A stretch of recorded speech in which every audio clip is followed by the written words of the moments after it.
Bonjour à toutes et tous, c'est parti pour l'objet conclusif du thème 2 du cours de spécialité de terminale, consacré au Moyen-Orient, conflits régionaux et tentatives de paix impliquant des acteurs internationaux.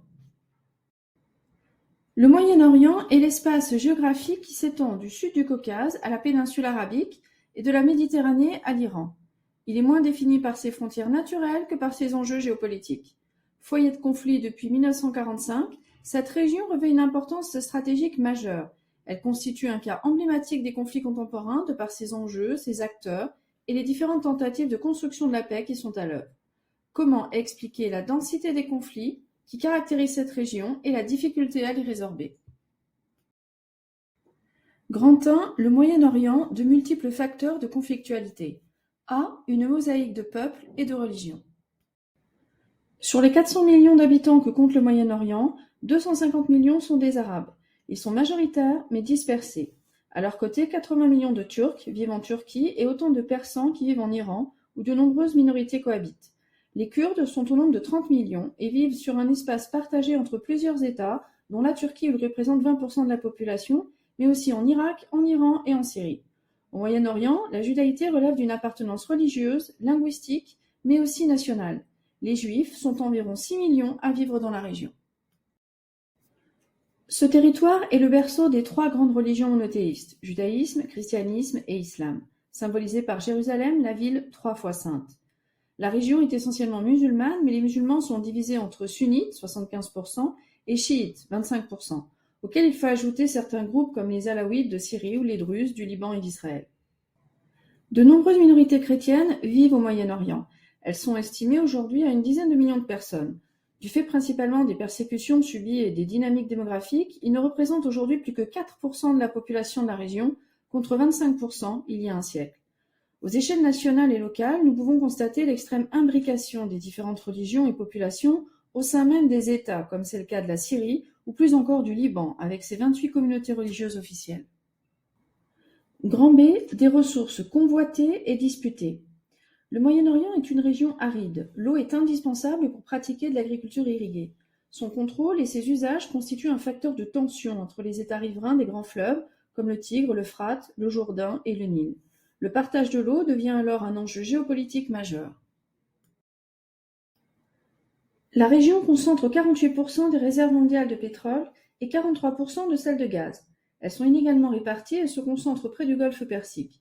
Le pétrole est devenu très tôt un enjeu majeur pour les grandes compagnies européennes et américaines et donc un enjeu pour les puissances étrangères présentes dans la région. Mais progressivement, les États du Moyen-Orient se sont émancipés de cette domination par des politiques de nationalisation et la mise en place en 1960 de l'OPEP. Les hydrocarbures participent ainsi au déséquilibre régional et creusent les inégalités de richesse et de développement. C'est un facteur de conflit à toutes les échelles, comme le montre bien la Première Guerre du Golfe. La région est une grande productrice et exportatrice d'hydrocarbures.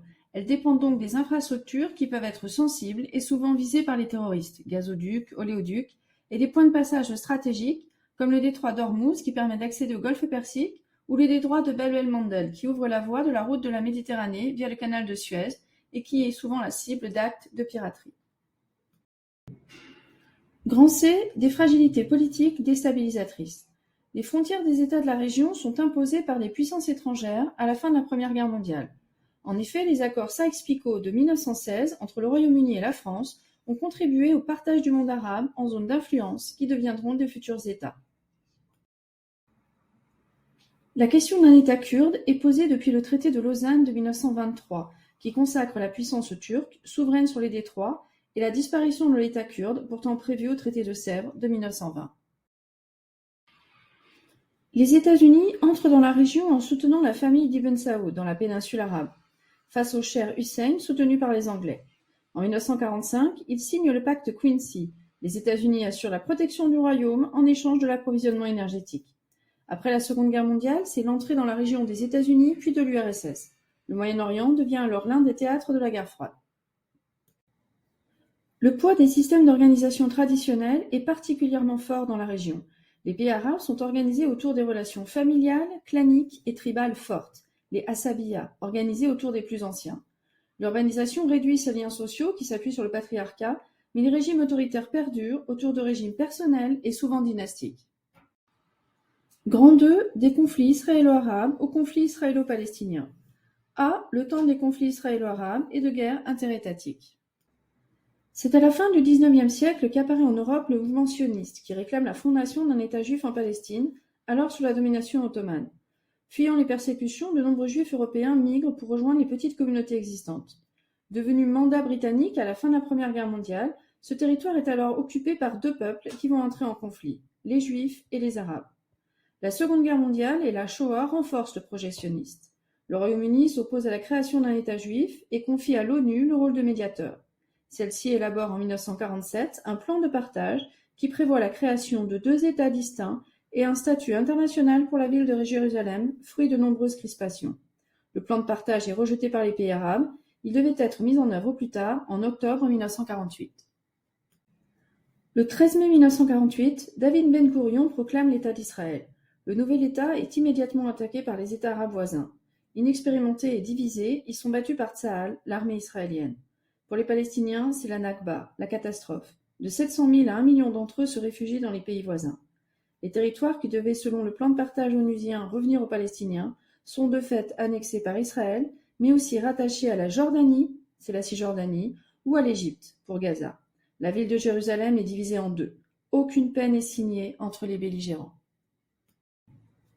Cette décision unilatérale de la création de l'État d'Israël est à l'origine de 5 guerres israélo-arabes qui se nourrissent des rivalités religieuses et nationalistes, sionisme, panarabisme et nationalisme palestinien.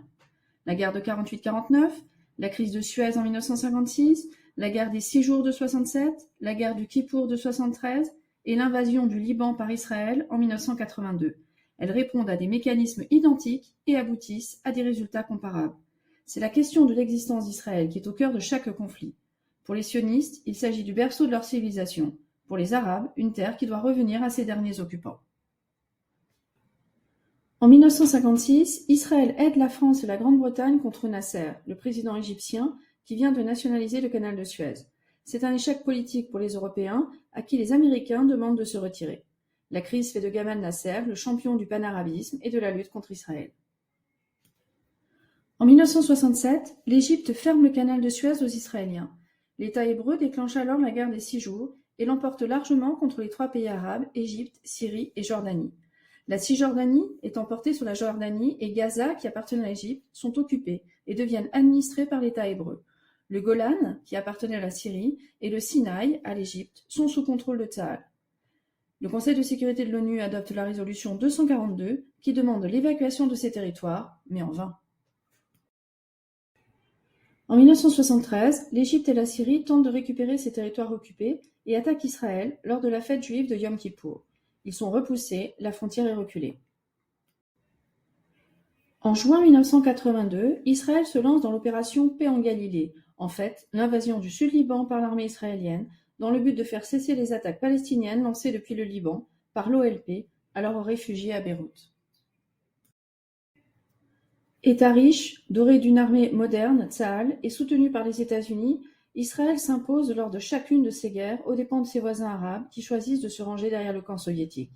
Ces conflits régionaux ont des répercussions mondiales, comme la crise économique de 1973, dont l'origine est la hausse rapide du prix du pétrole sur la décision des pays de l'OPEP en soutien de l'attaque militaire des pays arabes.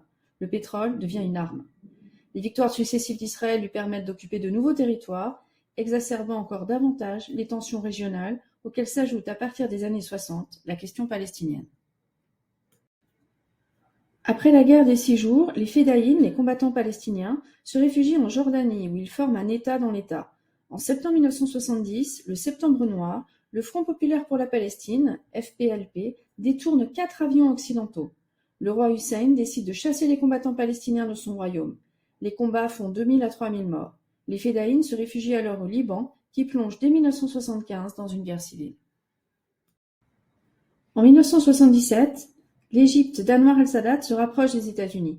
L'unité arabe face à Israël est rompue. Sadat se rend en Israël où il rencontre le Premier ministre Begin et prononce un discours en arabe à la Knesset, à Jérusalem. Le 17 septembre 1978, les accords de Camp David sont signés à Washington par el-Sadat et Begin, en présence de Jimmy Carter, le président des États-Unis. C'est la première paix signée entre Israël et un pays arabe. Un mois plus tard, ils obtiendront conjointement le prix Nobel de la paix. L'Égypte reconnaît l'existence de l'État d'Israël, En échange, l'État hébreu lui rétrocède le Sinaï en 1982. Cette première paix sera suivie en 1994 par un traité de paix avec la Jordanie, qui reconnaît les frontières entre les deux États.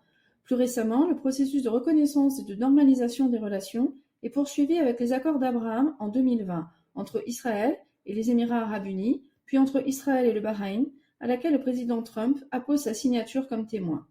Quelques mois plus tard, c'est au tour du Maroc et du Soudan de normaliser leurs relations avec l'État hébreu. 1978 est une année tournant dans l'histoire du conflit. D'israélo-arabe, il devient israélo-palestinien. Il oppose l'État israélien aux groupes d'armées palestiniens comme l'OLP de Yasser Arafat. Il prend la forme d'un conflit asymétrique dont le symbole est l'intifada. C'est la fin de la première partie. Je vous retrouve bientôt pour comprendre comment ce conflit a évolué et pourquoi la paix paraît impossible à trouver. Merci et à très bientôt. Created using Powtoon.